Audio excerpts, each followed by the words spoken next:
going on, Wolfpack Nation? Hope everybody's doing well this evening. We are finally here once and for all, y'all. We are at game week, baby. Woo! Yeah, let's go. We're finally back. We were finally here all this time that we have been waiting and talking, and we can finally put the talk aside, and we can actually start playing some football and seeing what the season is going to be all about. And as you can see, also this episode is sponsored by Pepsi. Is whatever Pepsi's line is. Sure, why not? Why not? It sounded good there for a second. Oh, and Buc-ee's. Okay, cool. All right, fair enough. All right. Well, again, thank you all so much for joining us. We already got a lot of comments in here going on already. And as In-Game 14 Alpha says, quoted by me, ladies and gentlemen, game week. So we are here. We're excited. Awesome. Well, again, make sure, again, if you're in here with us, at least just say, hey, let us know who's here. Let us know your thoughts, what you want us to get to here this episode. Again, got a lot to run down on. But want to kind of give a quick, I guess, kind of a checker per se. So Macon, first, how does it feel after all this time of us, obviously with all the Holiday Bowl, which, by the way, we're in the match for it. With all that happened for that game, with all the preseason talk, with all the waiting for Grant Gibson, for Peyton Wilson, for Cyrus Fagan to come back, for Cord Durden to come back, all the hype of 13 in the country, top 10 in the country, and then here we are. We are literally 5 days away from playing ECU. It's crazy. I mean, it's about time, man. It's about time. Like I felt like in some ways this offseason felt like it didn't feel like it was any different from offseason. Like I felt like how long it lasted, but I'll tell you, man, with the hype and the expectation, the last like 50 days, I felt like we're like, oh my gosh, just get us there. I want to race season football. So getting a taste of it this past weekend was nice, but man, I am so ready to go play and see these. Well, I'm going to go see the guys play. I should say that it's about time is my thought. Yep. And we'll use Macon's favorite sound effect here. Football being back, baby. And then obviously we are missing one tonight. We are missing Greg, even though he would love to be here with us. He's missing who? Yeah. We're not missing anybody. What are you talking about? Yeah. No, he's feeling a little bit under the weather. So instead of coughing in his microphone the entire night, he just figured that he would jump into the chat, and you can see him there at the top already. But with that being said, though, so we'll kind of jump right into it here with our weekly rewind, and then we'll jump into football here. So with that being said, here we go.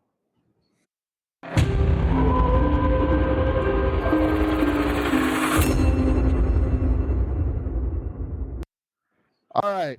So before we jump into some football, I want to give a quick shout out here for 2 seconds here to two big sports that definitely need a quick shout out. First of all, the women's tennis. Obviously, everybody knows women's tennis has been to 2 straight Final Fours, which is definitely a program changer for sure. And then the biggest news here today is they actually signed another prospect who was actually the number 2 ranked ITF junior prospect in the country, in the world. I don't know. Wow. I'm not exactly sure how this works, but her name is Diana, and she is from Russia, and she is the highest ranked signee in program history. So basically, imagine for football getting the highest signed 5-star prospect that football's ever got. That's what women's tennis has. So I mean, huge hit there for Simon Earnshaw and the staff. So I want to give a quick shout out to them. And then secondly, as well, I want to kind of show this quick highlight here of a women's soccer player that had a top 10 SportsCenter top 10 highlights. So with that being said, let's check it out.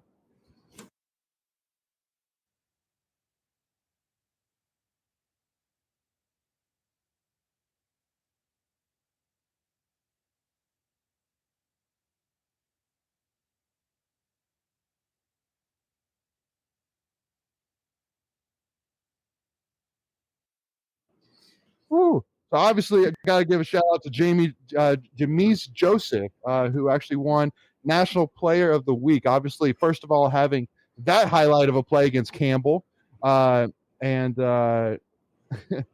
Greg. Sorry, Greg's comment threw me off. But anyway, and then on top of it too, having another goal as well in the game last week. So the girls have started off 3-0-1, so technically still undefeated, while also facing a top 15 team in Georgetown as well, and actually tying them. So again, I mean, huge right now. What's going on within all fall sports? And obviously, got to give a little bit of shout as well to women's volleyball as well. Who started off season 2-1, if I'm not mistaken, Michael. They only lost to Kansas 3-1. They actually might have gone 3-1. Only loss was to Kansas State, so they've got off to a hot start, and also men's soccer got off to a hot start as well, winning their first game. So huge shout out to them. Again, looking forward to seeing what happens with fall. Now adding on to football. So with that being said, now that we've given a shout out to some of these not notable honorees, we want to get to the big stuff. So with that being said, we'll drop on over here to Tuffy's tweets of the week. So with that being said, here we go.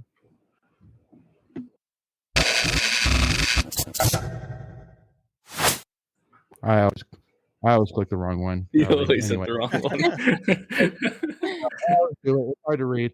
Anyway, so obviously got to talk about ECU here. And first of all, got to throw out this little shindig here from a Wolfpack Nation, the Twitter account, where he adds in this little piece saying, in 2016, ECU beat a promising NC State team. ECU finished 2016 with a 3-9 mark, while the Pack finished 7-5. Since that home win against NC State, ECU has had a record of 22-46. And actually, NC State had more draft picks from 2016 to 2020 than ECU had wins. And the last two contests between the people had favored the Wolfpack 96-9. Sorry, I couldn't read the bottom. Easy for you to say. No. So basically, last two games that we played, we have won those two games from a combined score of 96-9.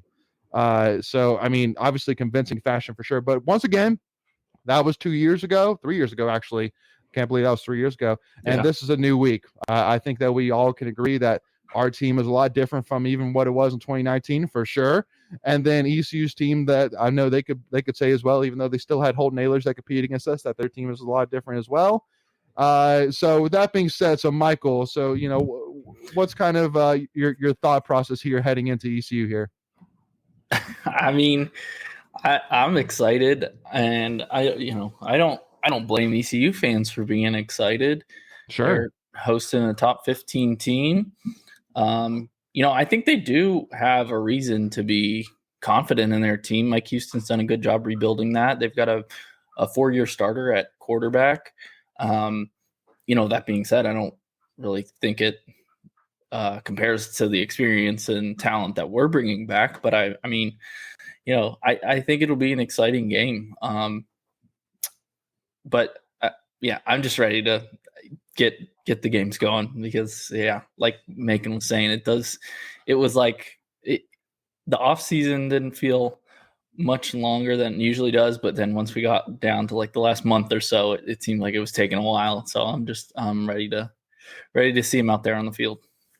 Absolutely. Yep. And I know from the comments that Kenzie was smiling at Christian Jones saying that he's Ken's number one fan. So Ken, bring us into it. I know that again, you were quite adamant in terms of your thoughts heading into the CCU game, obviously with your mom being a Pirate herself.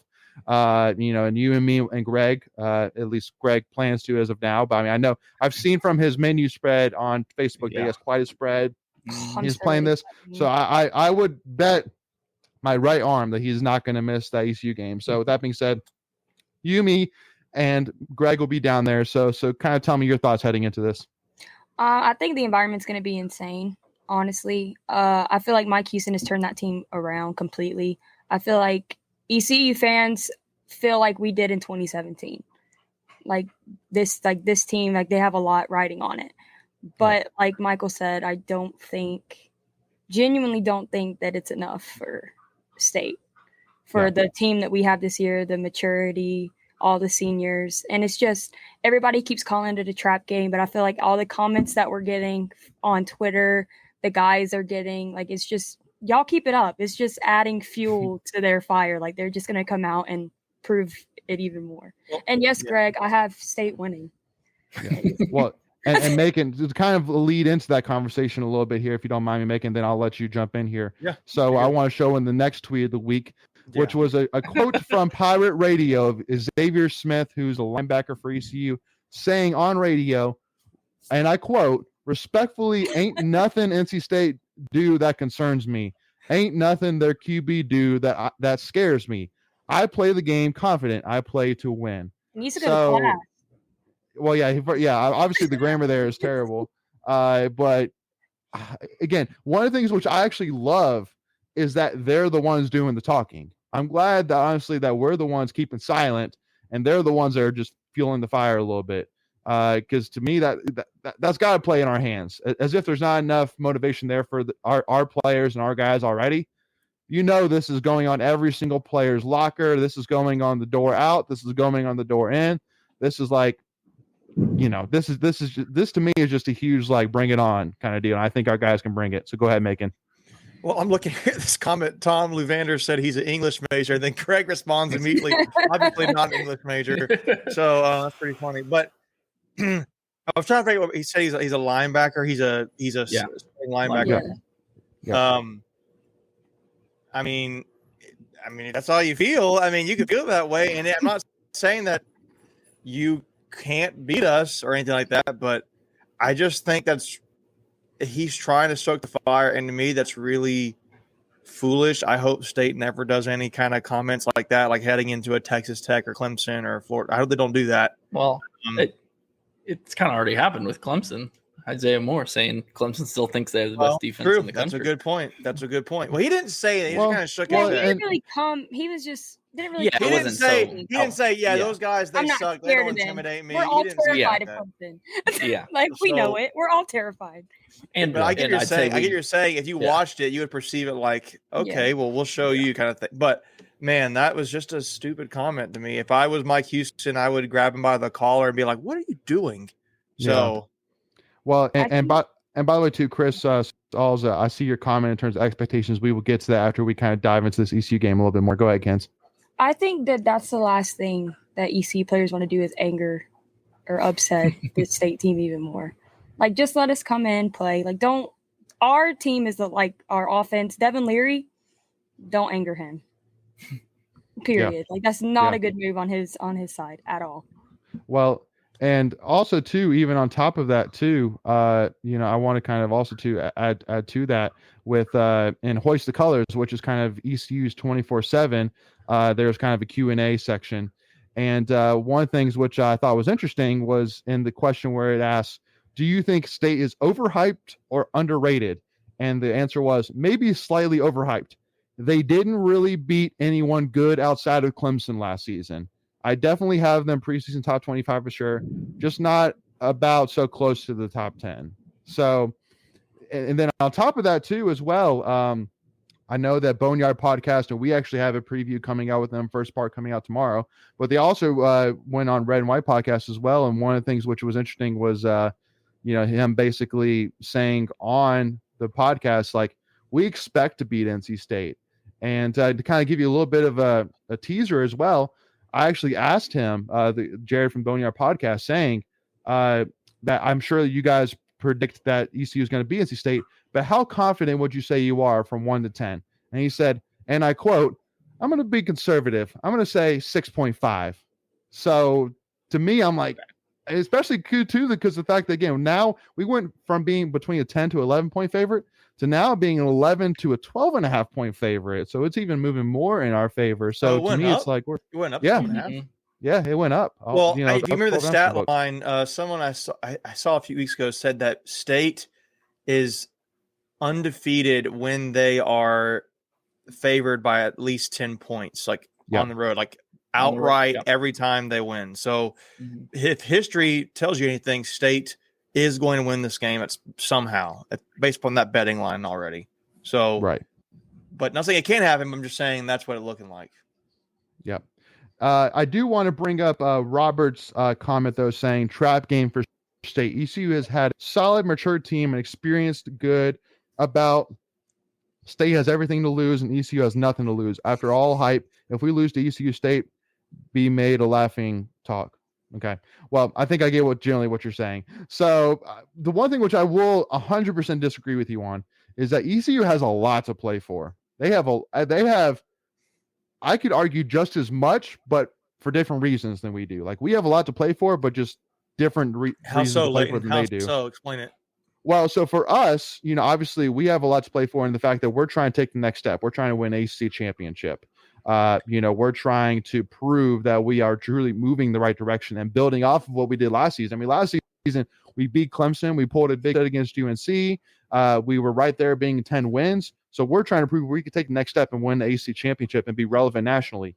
ECU is just trying to prove that they are back in contention within, first of all, mainly their own conference, but also too the fact that again they're trying to be sold on Mike Houston. I think ECU fans believe in Mike Houston, and I would definitely say too, Mike Houston is a great coach. I think ECU needs to give him time, but also they need to finally take that next step because again they had a lot of close losses last year, but they were bowl eligible, and also too with the fact that they have a senior Holt Nailers who, he said the Boneyard podcast guy said can arguably be one of the best quarterbacks that ECU's ever had. So they've got to end his career with at least a respectable record for sure, not just being bowl eligible, but being right there in the middle of the conference. So that's kind of what my reason is, that they have a lot to play for, but we do as well. Go ahead. Yeah, no, I just saw this put in perspective, and but I saw a tweet somebody put out. Was it an Instagram page? Like, was it Wolfpack Zone or somebody like that? That was an interesting stat that show you the difference in the programs right now. Said that NC State has more draft picks in the last year than ECU has wins.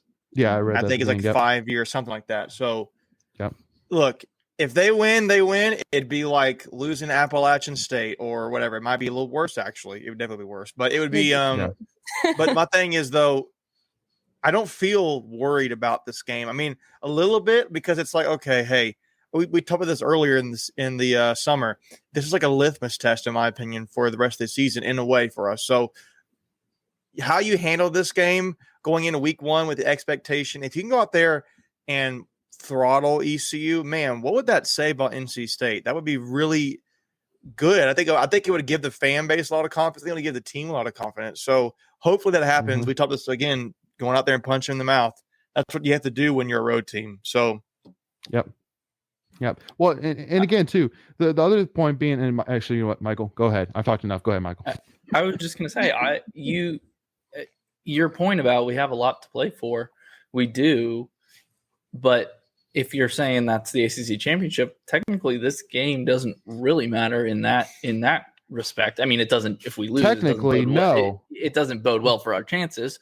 But at the end of the day, it's not a conference loss, so we still have everything to play for, even if we do lose this game. So. Well, and because I said two things. I said not only that we can compete for can win ACC championship, but also compete nationally. If we lose to ECU after getting tied for our highest preseason ranking ever, that's immediately right there. Like, no, they can't handle it nationally. They can't handle it. I agree. So, but anyway, Ken's, anything to add to that? Mm-mm. Yeah. Well, and the one thing which I do, the one thing which I do want to say though is once again, I don't want to speak it. He starts off saying trap game, and once again, it depends on what your definition of trap game is. Nobody has the same definition of trap game, but to me, again, a trap game is basically a game that you're looking past to look to another game. There's no state fan, there's no state player, there's no state, and because one thing what I want to bring up as well is obviously in our thumbnails from our season predictions, we had a lot of people saying, focus one game at a time, focus on ECU. First of all, I will say there's no NC State player out there looking at our thumbnail and going, "Oh yeah, they're so right. I should totally look past ECU." Like, no, but at the end of the day, again, we are asking. You know what? Great point. Let's not care. Great point. Let's look past ECU. Like, no, there's no state player. There's no state coach. And even us, we're not looking past ECU by any means. Keep in mind, state fan will look past ECU. No, absolutely not. No state fan is, and not us either. I hate playing. Exactly. Me too. So exactly. So I mean, just keep in mind that there's nobody looking past it, and all that the thumbnails were was basically just to highlight a a main point of the conversation we're about to have during those 4 games that we were breaking down. So I wanted to kind of add that little bit of tidbit in there right there. But also too, I want to add in here as well one interesting piece that we learned today, because for those who don't know, today both teams were supposed to release the depth charts for both sides. ECU, at least from my understanding, declined to release until tomorrow. So State responded by saying NC State will release the depth chart on Tuesday, the same day ECU will be releasing its depth chart per Inside Pack Sports. Excuse me. So to me, it's a little bit of a mind game going on right now, which I like. Again, it's kind of a chess game right now, and obviously us deciding to not release our depth chart until they release their depth chart, that's definitely a mind game there for sure. You know, and Megan, you might know a little bit more, or even Michael as well, but you know, I guess because the idea is that if you give the other team an extra day to break down who's playing, who they're playing against, and what position they're playing down against, that plays in their favor. Am I correct on that? I mean, it's an extra day to prepare. I mean, you can think about it. That's just really comes down to it's just one more day to prepare for a team, and it allows them to adjust if they need to. Which, in my opinion, I don't really know why.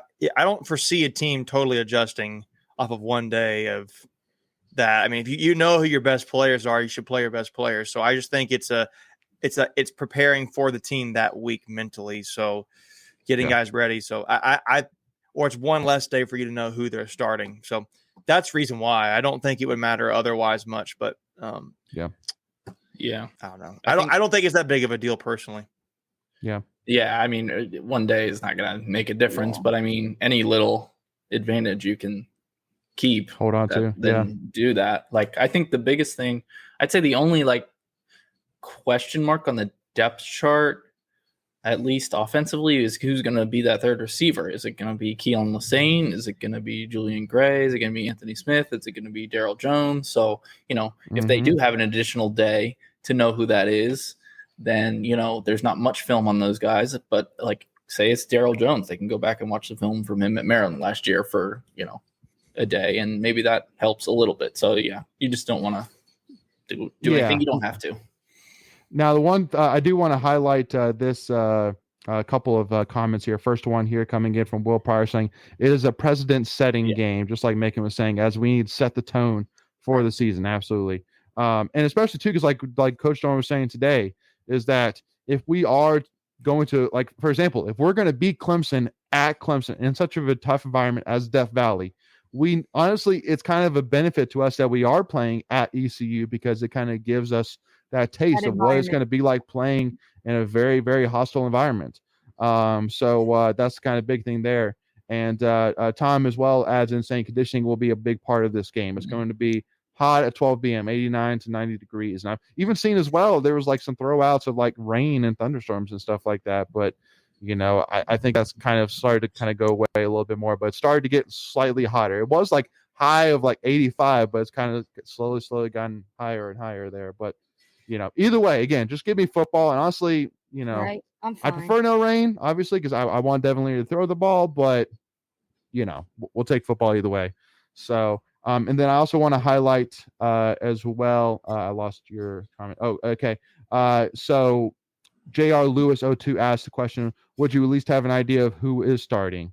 Now, the one question which I do want to ask, you making this first, is, you know, whether they announce Julian Gray as a starter at the wide receiver 3 or Daryl Jones or whoever it is, it doesn't really matter too much, right? I mean, like, no matter what, I mean, it's not like whichever 3 you pick, that's the only 3 you can use for the whole game. I mean, they're going to move them around as needed. So it's not really a huge deal necessarily who they put as the wide receiver 3, correct? No, I mean, I think you already heard what the wide receiver 3, the top 3 receivers are going to be. It's going to be Carter, Thomas, and probably Lassane. It's probably going to be those 3 guys. I think the more important thing right now is, well, I think there's 2 things here. The fact that Julian Gray, he's already at the presser said Julian Gray is the punt returner, I believe it was. That's pretty significant.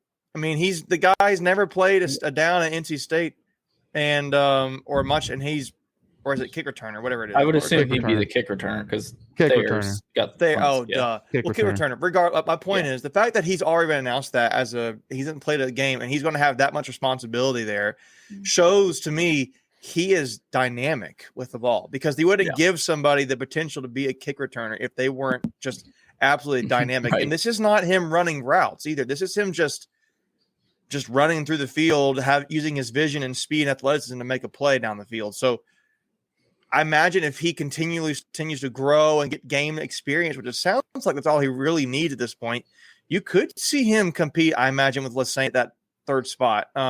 Sure. I really think that's really telling for NC State. That's a big positive for NC State, in my opinion, already. If he's already come out, yep, he's the guy. But then I think another thing, too, that's been missed is we've highlighted Devin Carter and Thayer Thomas at the receivers. But the fact that Keon Lassane has been quietly the solid number 3 this whole time, that should be a positive for State. I don't mean there's a lot of depth there with rooks. We just talked about Gray as a freshman. Yeah.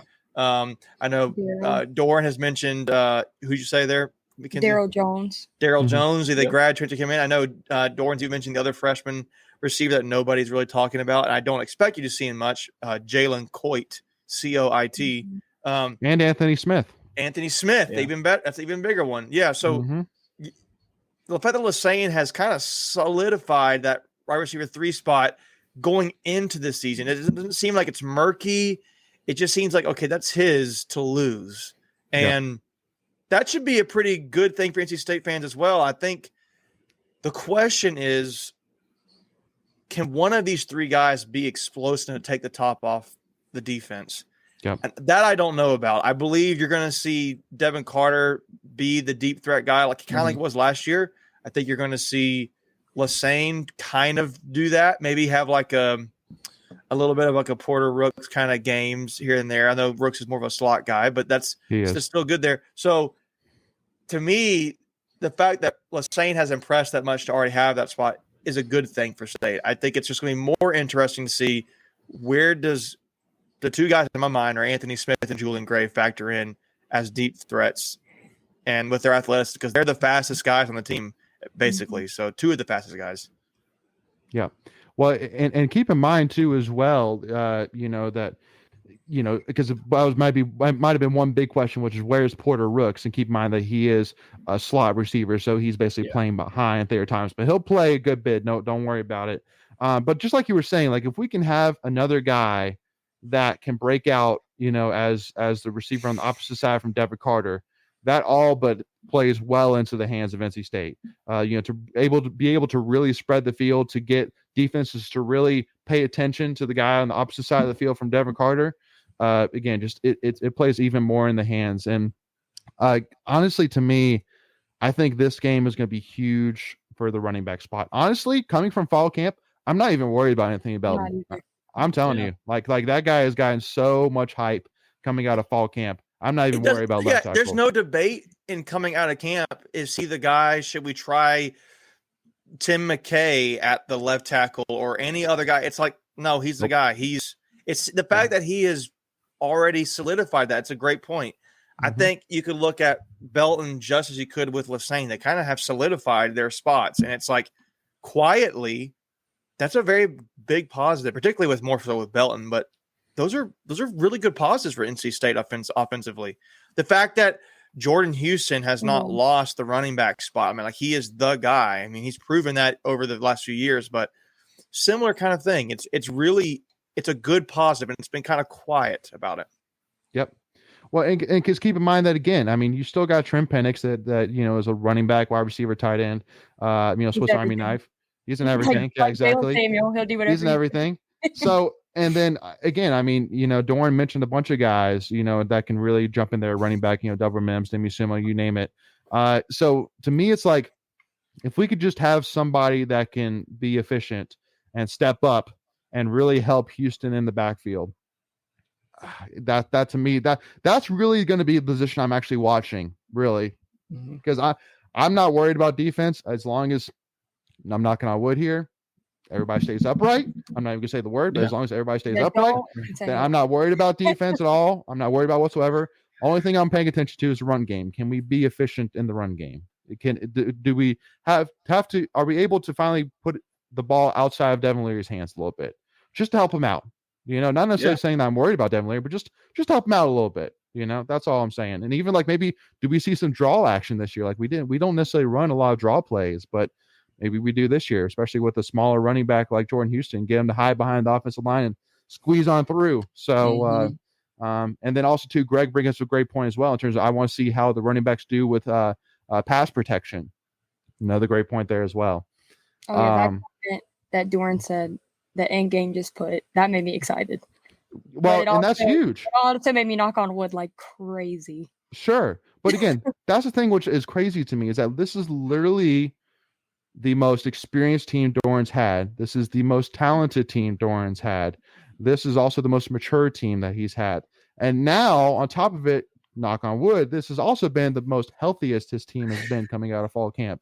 So that's what we're saying is that once again, all the stars are aligning. Now, we're not necessarily saying anything on top of that, but we are just saying this is a perfect situation for Doran right now. Chuck Amato agrees with me about going 12-0. He did. That's so true. That's a good company to be in going into the season. I got excited about that statement. That is true. Hey, if Chuck Amato says it, then it must be true, right? True, right? I'm in good company. Yeah, exactly. He is the only coach to win double-digit games in a season, so he must know something. That's true. He has to know a thing or two about how to do it. Next, I want to bring up Robert's comment talking about how Doran knows ECU's coaching staff. Let's hope this does not affect State's ability to put the hammer down. I get sense sometimes that Doran may try and play not to lose. No, guaranteed. Yeah, ain't happening. It's going to go. They're going to show you he made the comment at the presser about how he made a comment about they have scars from the 2019 season when they lost at ECU. He said for the people who were here that season, he made a comment about 2019. I thought he made a comment about that. He did actually, but I think he actually meant to say 2016. I know what you're talking about though, because 2019 is when we beat ECU game 1. Oh, 2016, yeah. Well, he was saying for those people who were there, then they remember that, and it definitely stays with them. Now he made it refer to like a big scar is what he said. He called it. So I don't think you're going to see State hold back this game. I say that to mean you're not going to see them open up the playbook significantly. You don't want them to, but I think you're going to see State. I to a degree make a statement on ECU as efficiently as they can.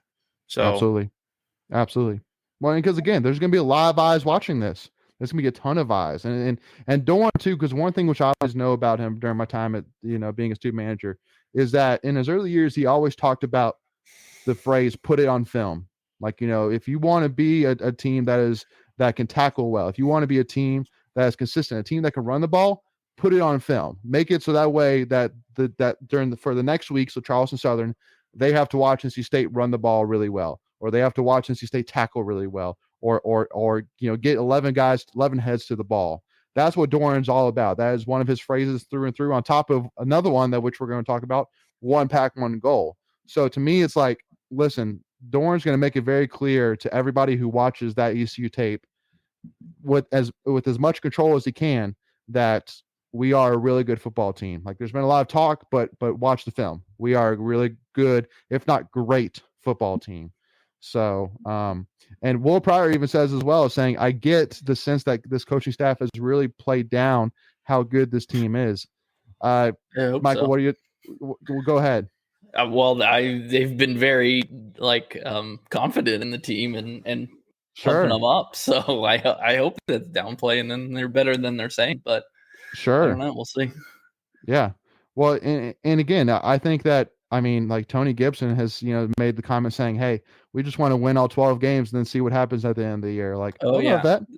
There was another quote from Gibson's press conference last week where somebody was asking him about the preseason expectations and the hype, and he was like, "Yeah, we're not afraid of them." And his quote was, "We're running to the roar," which I thought was a great quote. Mm-hmm. Yep. And also too, King Knott as well makes the comment basically saying that he hopes that State doesn't shoot themselves in the foot after the preseason hype. Again, I we've talked about this a ton, but the one thing which I do want to remind everybody once again is that all these players, Peyton Wilson for specifically, Isaiah Moore, Grant Gibson, Tanner Engel, all these guys came back united to do one thing, and that's to leave a legacy. And last year they wanted their legacy to be the second team ever to get 10 wins. But this year, they want more than that. They want an ACC championship. Period. Straightforward, simple. That is that. And on top of it, too, the phrase defense wins games. We've literally had the same general starting defense for 3 years now, correct? 2 or 3 years now in a row, give or take. I know 3 years ago we lost Aleem and put in Corey Durden, but besides that, I mean, basically, so the last 3 years we've had roughly 9 or 10 starters on our defense come back repeatedly over the last 3 years. So we have a very mature defense, but we also have a lot of leadership on this team as well. So to me, these guys are going to be focused. These guys are going to be ready. I don't think ECU is going to find NC State playing on their heels coming out of the tunnel. That's at least my thought. But yeah, just again, embrace the hype, y'all. Embrace the hype. Believe in these guys. I'm telling you, for us, it's kind of one of those things like, yeah, I mean, all of us except for Kenzie had us going 11-1 in our season predictions. but again, honestly, to me, I'd rather, because first of all, at least I'm speaking for me, I truly believe in this team. I've been around Doran's early teams, and the culture is heads and tails different. The talent is heads and tails different. The camaraderie is heads and tails different. I mean, again, how many teams have this much returning production, have all their assistant coaches coming back, have the same head coach, the same quarterback? Not many. So adding to that, just knowing the guys outside of football, like this group is just different. They're different, way more mature. They have all of them have that leadership. Literally everybody on the team could be a captain this year. It's just like, it's not a team that you're used to seeing. Like they're all, when everybody says that football teams are a brotherhood, that's truly what this team is. And I'm excited for them to play it out. Well said. So with that being said, we again making any kind of final thoughts on this game? No, I mean, nothing more than what I've already said. I just think it's going to be a really fun game. Yeah, there's going to be some nerves on both sides. I think State fans, if you can go, be there. It's going to help ease the team, I think, help them settle into the game. And I do expect there to be a good amount of red there. Even though I personally won't be there, but my brother will. So that'll be cool. But I think it's going to be a good game. I think State will win the game, but we'll see. I mean, it's going to be really fun to see. I think to me, I'm going to be more watching the new guys and seeing how the team operates. Like Carter playing on a different side of the field, playing that Emezi role, Lassane playing the wide receiver 3, seeing what see Cyrus Fagan come back from injuries, see if Derek Pitts how healthy he looks, see Peyton Wilson and Isaiah Moore fly around the field. That's going to be really fun. See CJ Clark, in the interior, see new guys like Davin Van, who a lot of people think he could be a breakout player for NC State this year on defense. So Anthony Belton. Yeah. I'm excited for him. Even just Devin Leary operating with all the expectation. How does he operate? It's going to be really fun. A lot of individual things, as well as systematic observations we're going to have to make. And I think it's going to be one of the mentality, and I think we get the win. I love it. Yeah. And a couple of kind of announcements too about this ECU game before we move on. So first of all, we are doing a giveaway right now, which is, so if you're not following us already on Twitter, make sure to go check us out at Tuffy Talk Now on Twitter or Instagram. And so basically, in order to enter, all you have to do is basically to follow us. You have to hit the subscribe button for our YouTube channel, hit the notification bell, and then go to that tweet where we announce the giveaway and comment the little wolf emoji. To be honest, if you comment anything, just say done. That'll work as well. But we wanted to do something different, a little bit more fun than just saying done. So we just said, let's put a wolf emoji. That'd be cool. So do those 3 things and you'll be entered for 2 tickets to the ECU game. The winner will be announced tomorrow at 7 p.m. So make sure to enter if you haven't already, so you do not miss out on that. Secondly, So again, myself, Kens, and Greg will be at the game.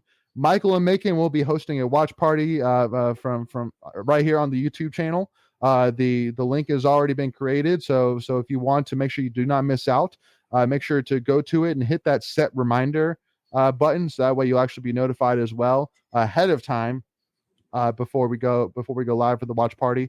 So again, make sure if you're not able to go to the game, make sure to have that on, even on your phone, on your computer, whatever it may be, and that way you can comment and chat and tag along with the guys while everybody watches the game and react to it.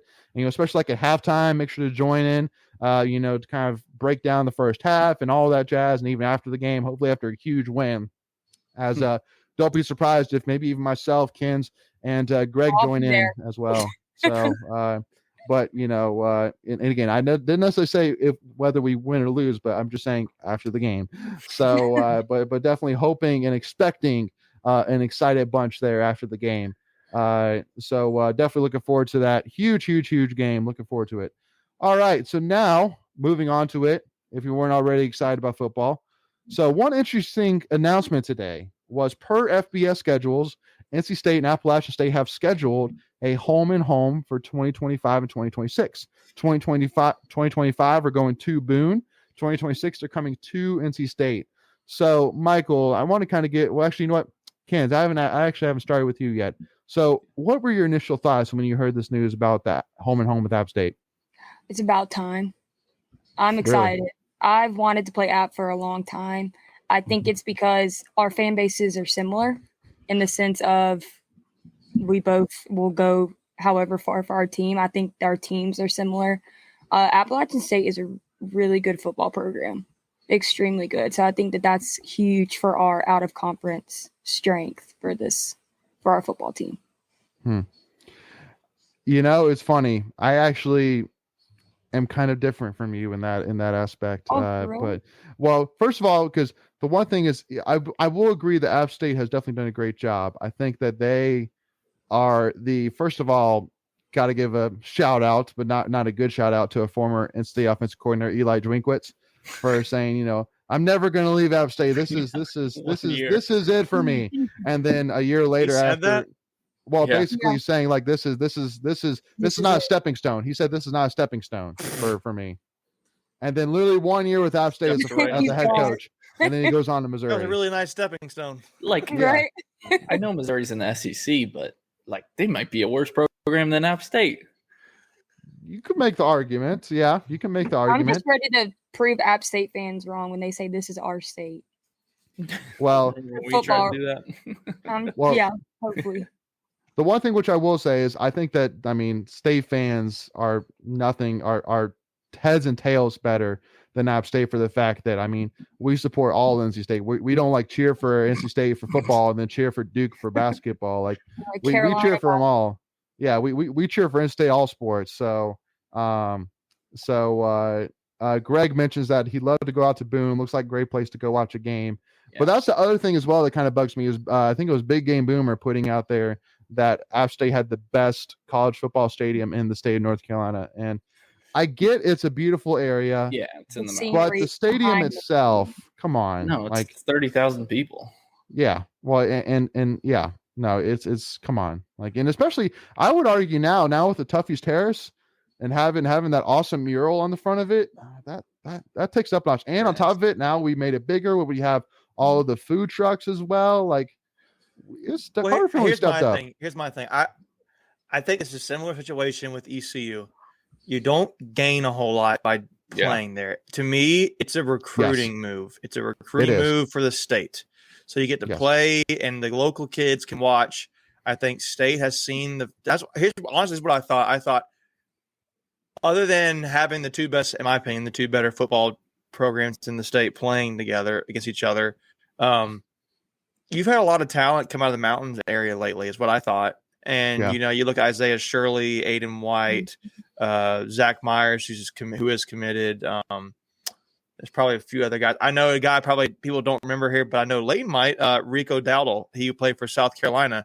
He is from the mountain areas too. So a lot of talent coming out there, and I wonder if that's part of it. I wonder if that's part of the boy or the game there. So it's a good thing for the state. It's a good thing for recruiting, in my opinion.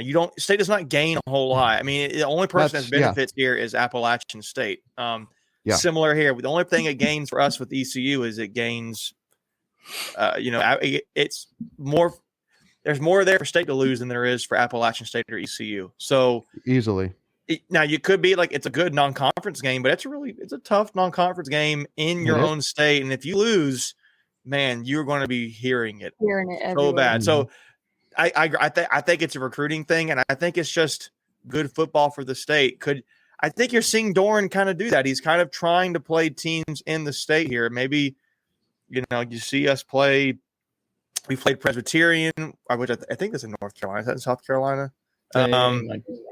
Maybe South But Carolina. regardless, we played those schools. We played. Now we're going to play Appalachian State, play ECU, UNC. Now we got playing regularly, more for the ACC though. I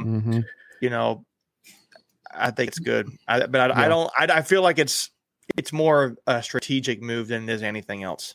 Well, and that's what I was getting at as well, which I was like, I'm not necessarily thrilled about it just because of the fact that, yes, I mean, basically if we lose even by 1 point, it's like, that's a huge no. But if we beat App State by 30, it's like, well, you're supposed to. Even though they're actually probably going to be a really good team even then, you know what I mean? But in terms of national prominence, App State just doesn't have the expectations that we do. So, but, and again, I'm talking about from a national level, but again, I think that it's definitely great from recruiting tool. Like, just like I think in 2026, 2027, something like that, we're also supposed to play Charlotte at Charlotte, which that's an interesting game for sure. Cause Charlotte has maybe a 20,000 person stadium. Maybe. I mean, it's pretty small. Yeah. So I'm interested to see how NC State fills that stadium out, but that's recruiting. That's to go get Doran and NC State get his team in front of some Charlotte recruits. Yeah. So that's what that's all about. But also too, Greg brings up an interesting point saying it's interesting that it's a 1-for-1 series and not a 2-for-1 like we did with ECU. I mean, I'm not necessarily sure what goes into those conversations, but I honestly couldn't really speak about that too much. But Greg also says that Presbyterian is an SC, by the way. So clarification on that. Yeah, I thought it was once I started talking about it. Yeah. So, but yeah, now because the one interesting scenario which happened back in 2015 was when we played South Alabama and at ODU in back-to-back games in games 3 and 4. I still remember both those games. And to me, that was still a big head scratcher. We're like, why do we play those guys? Like ODU, I get because it's Virginia, but South Alabama. It's like, what was the point of us playing South There's Alabama? no reason we ever should have gone to South Alabama. The only difference, Troy. Remember how you played Troy? Yeah. Well, at least we didn't play at Troy though. That's I know the we bought out of that one, but still, it's that kind of thing. It's like, why? Yeah. Right. But I will say this: I think there is a track record where you can see sometimes playing strength of schedule doesn't really seem to matter a ton. I don't think as much as people think it does when it comes to national stuff. I mean, like Cincinnati played nobody last year and made it to the playoffs. They went undefeated, but they played nobody really. So yeah, like there's no way you can. In no argument is the AAC schedule comparable to any of the SEC or the Big Ten or the ACC. And it's just like, so it just win. That's what you got to do. Exactly. All right. So in game also says, why did we play Ball State? That to this day is the single most mad I've ever been at Carter Friendly. Well, again, a home game is different because, a lot of teams, like, for example, Auburn, they're playing like San Jose State at home. Like, a lot of teams have cupcakes at home, to kind of get the juices flowing, get everybody rolling. Like we're playing UConn, and we're playing Charleston Southern, without who's playing now without their quarterback that we have and their lead rusher that we have. So, again, it's not a huge deal. Just like Macon was saying. I mean, again, I think we've kind of have kicked that horse enough. So now moving on to one of the coolest things to see on Twitter this week, which was having former NC State alum and NFL Hall of Famer Bill Cowher at practice to speak some words to NC State. Now, the one thing which I am still upset about is that nobody from NC State football has released that speech yet, because I would pay money. I would pay money to hear or watch that speech for sure. Watch the famous Chen himself, and one of the best linebackers to play at NC State speak to a team that also has probably a few, maybe NC State's greatest linebackers on the team as well. Go ahead, Michael. Just a fun fact about Cowher is he has the 2 of the top 3 leading tackles in a season in NC State history, 190 something and then 170 something, which is crazy. Because if you get like 100 tackles in a season nowadays, that's like a very, very good season. Like you're talking about like first team all ACC. Like Dre Thomas had 99 tackles last year and was first team all ACC. Like Cowher had 190 and 170 in 2 separate seasons. That's crazy. And Now I do want to soon about that video coming out. And is Christian with our media team? That's Mike's brother. Oh, Mike Jones. Oh, cool. Yeah. Cool. I cool love deal. Christian. Okay, cool. Appreciate that heads he up, like Christian. to be called Mike's brother. That's Christian. One and only Christian Jones. I Let me gotcha. say that before I get a text message real quick. Yeah. And also too, Greg also pointed out to you, Michael, that they played less games back then than they do now as well. So even more. They did run the ball more though, so that's also a factor too. It's like 80% run plays, but still, yeah. True. Good point. But I think it's kind of interesting, because a lot of people might think, it's not a big, it's not really that big of a deal that we had Bill Cowher come. It's a speaker, it's an state alumni come to talk to us. But I mean, a guy that's as well known, and again, is an NFL Hall of Famer, a guy that is nationally known, if not worldwide known, as one of, that could be up there as, one of the greatest NFL coaches, of time as well. And then also too, being one of the greatest NC State linebackers that I've ever played. To me, a guy like that with that resume coming to talk to this team a couple of weeks before starting this journey of this 13, 15 week journey that NC State's about to go on. To me, it's not it's there for a reason. It's not just, by luck per se. I think it was chosen for a reason. Yeah, with Bill Cowher there, it's just cool. I don't know. I'm not going to draw too much conclusion out of it. I just think it's a good thing culturally to have alums come back, especially some guys who have play the NFL and become Hall of Famers, won Super Bowls. So, I just really think that's all that really matters to me. That's what's important here. You're helping breed culture. Guys like Bill Cowher still want to come back. Yep. If that's the case, if maybe we paid him to come back, but I don't think that's the case. I mean, Chuck Amato still wants to be around. Phillip Rivers still talks about State. Russell Wilson still talks about State. So things like that, I think, are just really invaluable for the program more than anything. Absolutely. Yeah. Well, and again, I mean, especially a guy like Bill Cowher that, at least to my knowledge, and I think to most State fans' knowledge, that he hasn't necessarily been around NC State really that much. He hasn't really mentioned NC State that much, but for him to be back, I think says a lot, to the fans, to the program, even to the players as well, just to kind of remind them, what they're playing for here. And, I think Tremaine Stevens said it best, who's a former State running back. I still remember one of his famous lines from his speech that he gave to the team saying, "If y'all lose, I have a bad week. If y'all win, then my week goes nice and smooth." It goes way beyond the players in that room. It goes way beyond even the fans, that cheer for State. It goes to the alumni. It goes to everybody, everybody who's ever worn or represented NC State.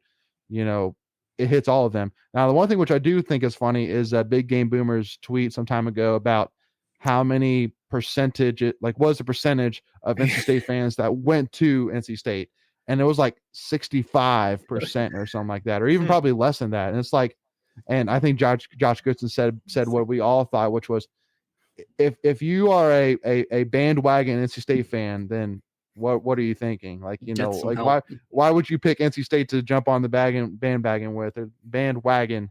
Bandwagon. Bandwagon. Bandwagon. The Give me that bandwagon. bandwagon. I love me The some band- bandwagon. Bandwagon with, you know, like that I think that was pretty much it for me. But Yeah. you know, And again, we'll I see. mean, as most of his lists are, those numbers were completely made up, but it was still gotta be. funny. Yeah. It's got to be. All right. So now I wanted to kind of jump on two other main things here before we wrap this thing up. So first of all, wanted to give a shout out here. Hold on. I just want to make sure I have to bring up the right one here. I want to give a shout out to Jacoby Brissett, who is going to be the starting quarterback for the Browns for at least the first 11 games. And his famous quote that rang all throughout the NFL when asked how tough is it going to be for him to basically not be Deshaun Watson? And he responds by saying, "It's very easy for me to not be Deshaun." And like, I don't know why. Yeah, go ahead. That guy teed that question up for him. It was just like a softball. He could crank that out of there. And it was a stupid question. It was just a stupid question. It makes no sense. Yeah. Well, I mean, I get what he's getting at, being like, you know, how do you kind of move? How do you basically separate yourself so that way fans don't put the expectations on you that they have for Deshaun Watson? Right. But he'd said it terribly. And it's like, no, Jacoby Brissett's not Deshaun Watson. So, but yeah, no, again, just want to give a shout out to Jacoby, first of all, for that banger of a quote there. And then also too, I mean, obviously, you know, wish him and all NC State players out there good luck this season. I mean, obviously, Nyheim Hines, I think, is going to be a guy that's going to be seeing a lot more this year. You know, Jacoby Myers is still killing it with the Patriots, and Tooney still doing his thing with the Chiefs. BJ Hill with the Bengals, and Pratt as well. The list goes on. Again, that's another thing which I want to kind of give a huge shout out to Doran with as well, is that he's put guys in the pros. He has delivered and put guys in the pros for the last 5-6 years easily. There's been a lot of names that are out there. And because even too, like, you know, I actually spent the weekend in West Virginia. We had some family friends who live there, and obviously diehard West Virginia fan, talking about the Pitt game. And the one thing which stood out to me is that West Virginia doesn't really have that many NFL players. We have a lot of them. We have a list I could give to you, but really for West Virginia, it's mostly Geno Smith, and Tavon Austin, right? Isn't that the guy, the wide receiver? Yeah, I don't even know if he's still in the league, is he? But he's kind of around a little bit. He was last year, I do know that. But because I mean, was fangirling over him. Yep, that's right. That's the reason I remember. That's right. So I mean, basically saying that, I mean, you know, even though Dana Holgorsen, you know, had that team, you know, with Will Grier and all those boys, that we still put a good bit amount of more guys in the pros than even they did. Yeah. So just kind of talks a little bit about the greatness that Doran has built here with this program of being able to deliver on putting guys in the pros. All right. So last thing here, we want to kind of jump on kind of a little funny thing, but Lane Kiffin tweeting at NC State, nice pants, with a fire emoji saying awesome. At Dave Doran, get some. And it's a picture from probably back in the early 80s, 70s, late 70s. And Pete Carroll's in there, but it's, you know, basically the white polo with the dark, bright red pants. And they're pretty banger for sure. I definitely think. I mean, that was back when his dad was there, probably. So that was Monty Kiffin was here from 1982. So that's probably right around then. That's true. That's probably right. So huge shout out there. Doran's got to bring a little bit of a throwback to it for sure. So definitely cool to see. And I even remember too when Lane Kiffin. There was that video of him that went viral of Kiffin wearing an NC State hat. Am I correct? Yeah. It was on his daughter's TikTok. He's done it multiple times. You see a lot of you'll find pictures of him often wearing an NC State hat, which I wonder if you're an Ole Miss fan, how does that rub you? But I don't know. It'd be like if Dave Doran's dad played at Texas and he wears a Texas hat all the time. It'd be kind of odd. And he was only here for 3 years. It's not like he was he was a good coach, but he wasn't like some legendary coach here at NC State. Yeah. I mean, I guess that's good if Lane Yeah. Kiffin likes us. If my dad That's true. coached at Oklahoma State, so I'm where Oklahoma State had all the time. I'd be like, Yeah, I mean, I get it, but that's kind of It's weird. especially when you're a current coach of another Yeah, school. yeah. He Right. keep doing it. Keep doing it for all I Yeah, care. that's fine. Yeah, Free publicity. Yeah, Right. True. Well, it's kind of like us too. I remember Debbie Yao tweeted the picture again recently, but it was a picture of Justin Bieber wearing NC With State his state basketball Yeah, shorts. yeah. Do you know the And story it was behind like- that one? Do you know the story? I can No. tell you. Go for it. I know how. Though, so there's a pastor up there. It's some big. I can't remember the church is, but he's some mega church pastor guy, Oh, yeah. and Justin Bieber is friends with him. But that pastor, played at NC State. I think he was like I can't remember what type of player. He was a bench warmer kind of thing. what's But his it was face? that's how Carl Justin Lentz? Bieber is friends with this. Yes, that's who it is. Carl Lentz. I He think played is who at he got the NC name. State. Yep. Wow, he did. You learn something new every day. Mind blown. Carl Lentz, NC State, and he's He was with a walk-on basketball player from 1998 to 2000. Wow. Yeah. That's crazy. So again, and Greg even points out as well that actually Lane Kiffin's dad was actually more famous with Tampa Bay than he really was with NC State. And so shout out to that as well. But I'll tell you all, first of all, I got to give a shout out once again to everybody here. First of all, that's joining us. Again, first of all, I really appreciate the support. Hope you all have enjoyed, the content that we're trying to put out there for y'all, and obviously, we're super excited for football season to finally be here. It's crazy to think that literally the next Tuffy Talk live show, we're going to be talking about a football game that happened, not that it's happening, happened. good point, Layton. Like, that's Good point. crazy. How many live shows have we done where we're Past talking about a tense. game that's Past happening, Hey, not we happening? could be talking about both. We could talk about both what just happened and what's coming. So Yeah. Well, and I mean, hopefully we won't have to do too much of a teaser for Charleston Southern, but you know, we'll we should see. have this Greg guy on more often. Right? I like it. Yeah, Greg, I like you're blowing this up the guy. chat. We should have him on, maybe have him Seems join the nice. He team, seems nice. and Heard he gets some good tailgates too. I'm excited. and I'm sure like in his background he'd have like some NC State bats and a light up sign.